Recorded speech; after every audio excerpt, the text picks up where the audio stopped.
Russia Ukraine war zone से इस वक्त की एक और बड़ी अपडेट सामने आ रही है। यूक्रेन की बर्बादी की सबसे लेटेस्ट स्क्रिप्ट जो कि पुतिन ने तैयार की थी, उसमें बखमूत की बर्बादी टॉप पर थी। और रूस की फौज बखमूत जीतने के लिए किसी भी लेवल तक जाने के लिए पहले से तैयार थी। बखमूत डॉनबास का शहर जो अब सिसक रहा है, लेकिन डोनेस्क में ऐसा ही आलम है। मलबे इतने हैं कि शहर उसमें दफन सा हो गया। इधर खेरसोन की हार के बाद फाइट बैक की कोशिश में पुतिन की फौज ने खार्किव में बारूद बिछा दिया। एक के बाद एक हमले, ये हमले रुकने का नाम नहीं ले रहे हैं। रूस की फौज सुमई में भी भीषण लड़ाई लड़ रही है। क्राइमिया के कर्च ब्रिज के गिराए जाने और खेरसोन की जीत से ज़ेलेंस्की के सिपाहियों का जोश हाई है। Протягом минулої доби противник завдав 5 ракетних та близько 20 авіаційних ударів, а також здійснив понад 60 обстрілів з реактивних систем залпового вогню. Ракетних ударів зазнали населені пункти Велика Писарівка Сумської області, а також Комишуваха, Григорівське і Юлівка на Запоріжжі. बखमूत को बर्बाद करने के लिए पुतिन ने हथियारों का इस्तेमाल का नया रिकॉर्ड दर्ज किया। बखमूत पर पुतिन की आर्मी ने सिर्फ 48 घंटे में 20 एयर स्ट्राइक किए, 60 रॉकेट बखमूत पर दाग दिए। यूक्रेन आर्मी के प्रवक्ता ने बताया कि शहर के करीब 20 आबादी वाले इलाके हमले में धू-धू कर जलते दिखे।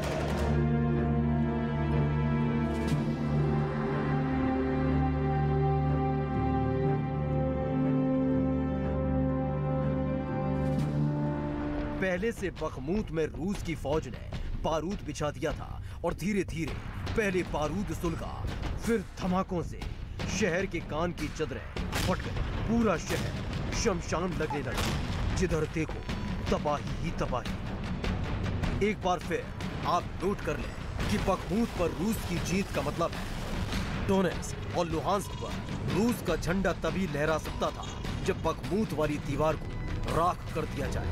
पुतिन कामयाब रहे। बखमूत यूक्रेन के पूर्वी हिस्से यानी डोनेस्क का गेटवे है। यहाँ रूस की फौज के होने का मतलब है डोनेस्क की जीत की चाबी अब पुतिन के पास है। लड़ाई भीषण होगी, लेकिन ये पक्का लग रहा है कि जो पुतिन को रोकने की कोशिश करेंगे उन्हें भी बखमूत की तरह तबाह और बर्बाद कर दिया जाएगा। पुतिन इस बार आग उगल रहे हैं। यूक्रेन की बर्बादी की सबसे लेटेस्ट स्क्रिप्ट जो पुतिन ने तैयार की थी, उसमें बखमूत की बर्बादी टॉप पर थी। रूस की फौज बखमूत जीतने के लिए किसी भी लेवल तक जाने के लिए पहले से तैयार थी। युद्ध की विभीषिका में लोगों के घर चढ़ते तो ये बाशिंदों की गलती है कि उन्हें आशियाना युद्ध की तारीख पूछकर क्यों नहीं बनाए। बखमूत स्वाहा हो गया और यूक्रेन के सुप्रीम कमांडर ज़ेलेंस्की ये मैसेज पूरी दुनिया तक प्रसारित कर रहे हैं।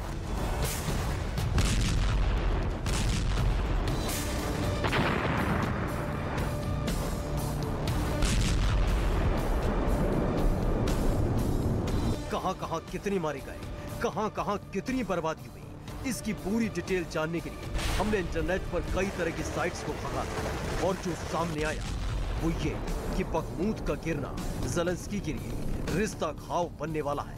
बखमूत के ढहने का मतलब है पुतिन खेरसोन की हार से उबर रहे हैं। परमाणु बम के इस्तेमाल की धमकियों के बीच बखमूत का मिट जाना पुतिन के फाइट बैक का सबसे ताजा उदाहरण है। पुतिन को बखमूत मिल गया है। बखमूत में कुछ इमारतें अब भी खड़ी हैं और बाशिंदे अब भी शहर की सड़कों पर घूम रहे हैं। इस क्षेत्र पर मॉस्को से हमले से पहले भी यहाँ लोग कई सप्ताह तक पानी और बिजली की सुविधा हो चुके थे। मतलब शहर पहले से डार्क एज में था, अब पूरी तरह से स्टोन एज में पहुंच चुका है।